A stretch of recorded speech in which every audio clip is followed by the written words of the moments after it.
Hello fellow engineers and welcome back to another video. Today I would like to show you the Atlas Mark II, which is not just a nice looking standard rover. But before we get into the very uncommon features, let's talk about the more expectable things. And since this heavily bases on someone else's design, I want to credit the original designer. I found the original design 2 years ago on Pinterest when I was searching for inspirations for rovers. According to Pinterest and Behance, another upload platform for artwork and design images, it was uploaded by the Russian product designer Anton Izotov. Back then, when I first tried to do this design in Space Engineers, I was kind of unsatisfied with the result due to less block variants we had and me being a little too hasty with it.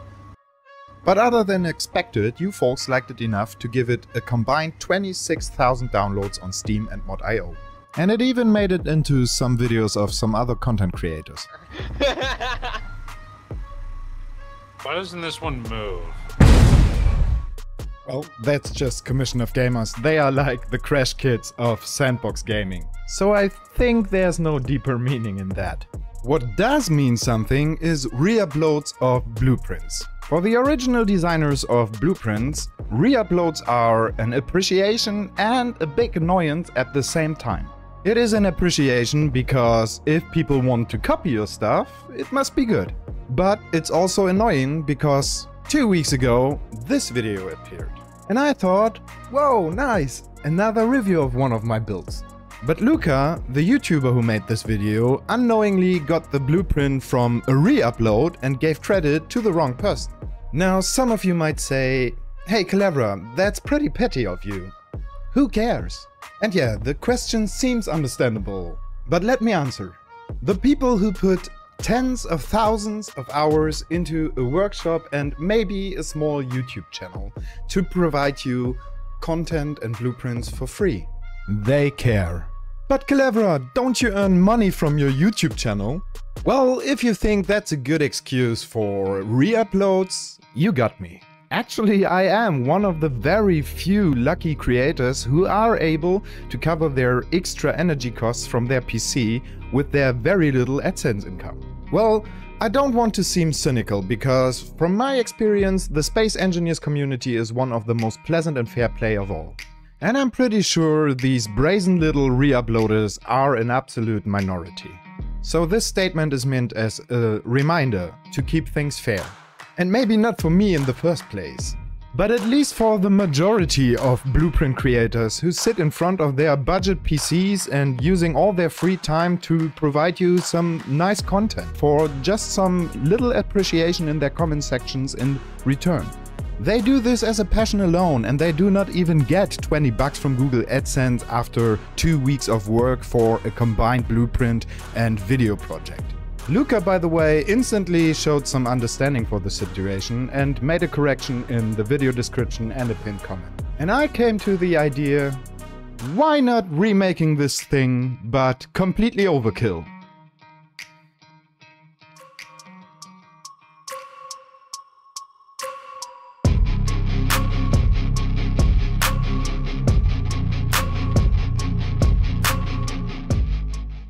Let's cut this thing open and go through the basic internal things before we come to the actual crazy stuff. 2 solar panels, 2 hydrogen engines with plenty of small tanks and 4 large batteries do the power supply. Life support is given by the expected standard survival package of a survival kit, oxygen generator and an oxygen tank. The conveying, a connector in the bottom and 4 medium containers are located in the midsection of the Atlas to not unbalance it from extra weight. The cockpit is a separate airtight section to seat a crew of 2 and 6 passengers. So far so basic. Now here is a couple of the more uncommon features. Besides heads-up displays for the crew, the Atlas comes with the damage integrity monitoring Simple by Whiplash. It shows a scheme of the whole rover and marks functional components and any damaged or missing blocks of it in real time. It also comes with actual working stop and reverse lights, as well as a bottom camera to line up the connector, automated doors, and a bottom drill to make it completely autonomous from external supply as long as there's some ice inside.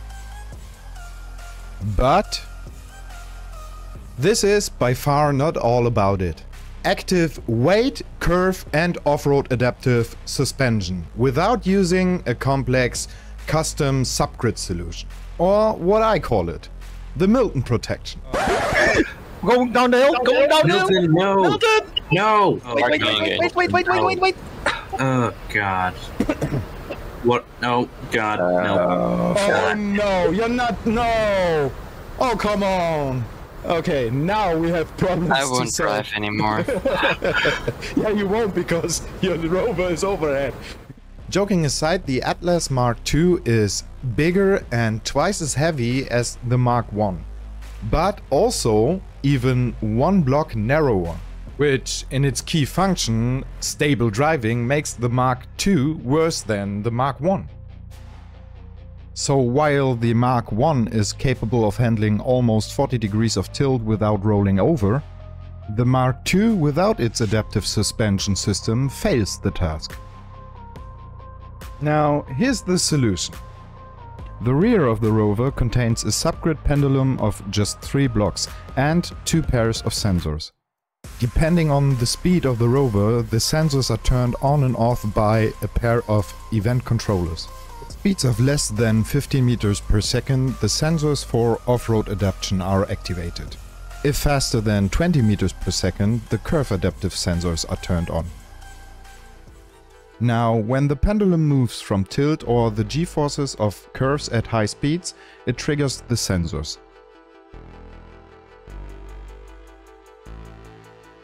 And the sensors trigger 2 pairs of timer blocks that readjust the suspensions depending on the given conditions.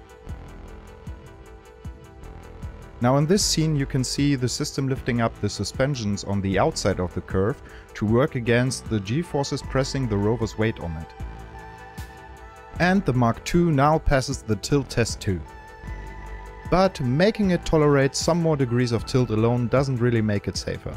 That's why it also comes with a tilt warning system with indicator lights and an acoustic alert for the driver when the maximum tilt is reached.